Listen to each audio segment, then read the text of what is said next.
मैं नहीं चाहती कि आप हड़बड़ी में कोई भी स्टेप लें, आप कप यूज़ करें, आपको कंफर्टेबल ना लगे और फिर आप डिसकंटिन्यू कर दें। इससे अच्छा ये है कि आप अच्छे से अपना पूरा नॉलेज गेन करें और फिर धीरे धीरे करके कप की तरफ शिफ्ट होएं। Hi, my name is doctor Mahak Gupta Patil. Welcome to my channel. अब तक हम ये देख चुके हैं कि कप खरीदने से पहले हमें किन किन बातों का ध्यान रखना है, कप पे स्विच करते टाइम हमें किन किन बातों का ध्यान रखना है। अब हम ये देखते हैं कि कप इंसर्ट करने से पहले हमें किन किन बातों का ध्यान रखना है। फाइन, तो स्टार्ट करते हैं वीडियो। बिल्कुल टाइम बर्बाद नहीं करते। ओह बाय द वे, मैं रेगुलर वीडियोस नहीं डाल पाती लॉकडाउन होने के बावजूद भी, सो प्लीज़ सब्सक्राइब बटन दबाइए और बेल आइकन दबाइए ताकि आपको हमेशा जब भी मैं कोई वीडियो डालूं तो आपको अपडेट मिल जाए। इंस्टाग्राम पे भी मुझसे कनेक्ट होइए ताकि छोटी छोटी सस्टेनेबल चेंजेस जो आप लाइफ में ला सकते हैं उसके बारे में आपको पता चलता रहे। फाइन, सो अब आगे बढ़ते हैं। सबसे पहले कुछ बातों का ध्यान जो हमें रखना चाहिए अगर हम पहली बार कप यूज़ कर रहे हैं। ये मैं फर्स्ट वीडियो में भी बता चुकी हूँ, मैं फिर से बता रही हूँ क्योंकि कमेंट में मुझे एक लड़की ने बोला था कि उसके साथ ये हो चुका है, इसलिए मैं फिर से बता रही हूँ।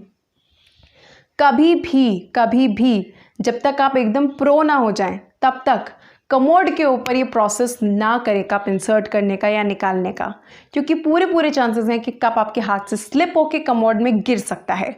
तो प्लीज़ प्लीज़ प्लीज़ बाथरूम के फ्लोर पे करें। आप यूरिन अच्छे से पास कर लें, बॉवल अच्छे से पास कर लें, आप अच्छे से पॉटी कर लें, अच्छे से सुसु कर लें ताकि आगे से पीछे से कहीं से भी आपके वजाइना पे किसी तरीके का प्रेशर ना पड़े। ख़ासकर वो लड़कियां जिनको कॉन्स्टिपेशन की प्रॉब्लम आती है पीरियड्स के दौरान। ऐसा होता है guys, if you are watching this, ऐसा होता है। हमारे नेल्स एकदम छोटे छोटे कट होने चाहिए। ये क्यों ज़रूरी है? ये सिर्फ इसलिए ज़रूरी नहीं है कि ताकि हमें वजाइना में नेल्स ना चुभें, इसलिए भी ज़रूरी है ताकि हमारे नेल्स से आपके कप में कोई इन्फेक्शन ना जाए। ये इसलिए भी ज़रूरी है ताकि आपकी स्किन हेल्दी रहे, आपकी बॉडी हेल्दी रहे, क्योंकि नेल्स में बहुत सारे इन्फेक्शंस पनपते हैं। So I always keep my nails short and trimmed. आखिरी चीज़ जिसका आपको हमेशा ध्यान रखना है, कप को और अपने हाथों को साफ रखें। आई थिंक कोरोना ने हमें क्लेanलीनेस की इम्पोर्टेंस सिखा दी है एंड ये बहुत ऑब्वियस है कि अगर आप अपनी बॉडी के अंदर कुछ डाल रहे हैं तो आप पूरा इस बात पे ध्यान दें कि आप सफाई का ध्यान दे रहे हैं।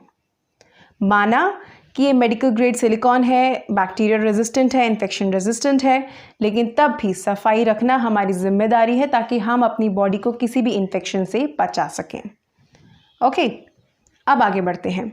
ओह यस, एक और चीज़, इसको साफ करने के लिए भी कभी भी वजाइनल वॉश या सोप का इस्तेमाल या डेटॉल या दुनिया भर के किसी भी प्रोडक्ट का इस्तेमाल ना करें।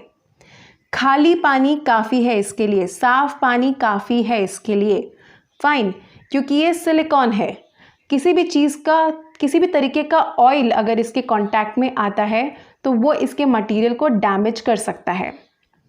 ओके, और अगर उसका रेसिड्यू रह गया इस कप पे चिपका हुआ किसी भी प्रोडक्ट का, तो वो आपके वजाइना के पीएच को बदल सकता है, तो आपके वजाइना में इन्फेक्शंस कॉज कर सकता है। इसलिए इस वीडियो में मैंने जितने भी इंस्ट्रक्शंस बताए हैं उनको ध्यान से सुने, ज़रूरत पड़े तो बार बार तीनों वीडियोस को देखें और आगे भी आने वाली जितनी वीडियोस हैं उसको बार बार देखें ताकि आप कोई गलती ना करें। हैवी फ्लो डे से लाइट फ्लो डे पे जाएं, क्योंकि हैवी फ्लो डे पे आपकी वजाइना की ओपनिंग ज़्यादा होती है, ल्यूब्रिकेशन अच्छा होता है। ऑलराइट, सो मिलते हैं अगली वीडियो में, तब तक के लिए take care of yourselves. Thank you.